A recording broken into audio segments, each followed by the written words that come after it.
লেবাননের রাজধানী বৈরুতে অবস্থিত ইরানি কূটনৈতিক মিশনে ইসরায়েল কোনো প্রকার হামলা চালালে তার কঠোর প্রতিশোধ নেওয়ার হুঁশিয়ারি দিয়েছে ইরান। গত ৪ মার্চ দেশটি এক বার্তায় স্পষ্ট করে জানিয়েছে, এ ধরনের উস্কানিমূলক পদক্ষেপ নেওয়া হলে বিশ্বের যে কোনো প্রান্তে থাকা ইসরায়েলি দূতাবাসগুলোকে লক্ষ্যবস্তু করার কথা বিবেচনা করা হবে। ইসরায়েলের সাম্প্রতিক হুমকির জবাবে ইরানের সশস্ত্র বাহিনীর জ্যেষ্ঠ মুখপাত্র ব্রিগেডিয়ার জেনারেল আবুল ফজল শেকারচি ওই হুঁশিয়ারি দিয়েছেন।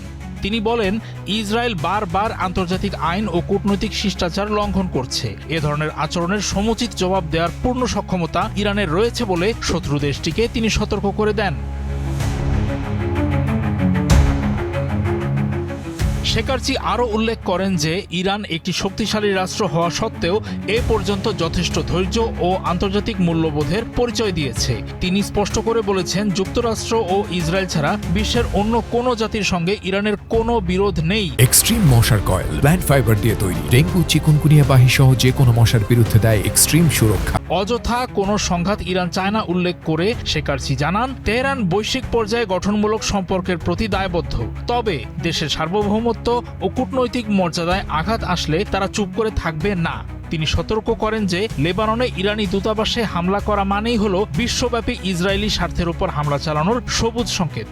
যদি জায়নবাদী গোষ্ঠী এই ধরনের আগ্রাসন চালায় তবে ইরান নিঃসন্দেহে পাল্টা আঘাত করবে, বলেছেন জেনারেল শেকারচি। ইরানের শীর্ষস্থানীয় সামরিক কর্মকর্তা শেকারচির মতে, মধ্যপ্রাচ্যে শান্তি ও স্থিতিশীলতা বজায় রাখতে হলে ইসরায়েলের বেপরোয়া আচরণ বন্ধ হওয়া জরুরি। ইরান তার প্রধান শত্রু ইসরায়েল এবং তাদের মিত্র যুক্তরাষ্ট্রকে কোণঠাসা করতে বদ্ধপরিকর বলেও তিনি দাবি করেন। আন্তর্জাতিক সম্প্রদায়ের উদ্দেশ্যে তিনি বলেন, ইরান সবসময় নিয়ম মেনে চলে, কিন্তু দেয়ালে পিঠ থেকে গেলে তারা চরম প্রতিশোধ নিতে দ্বিধা করবে না।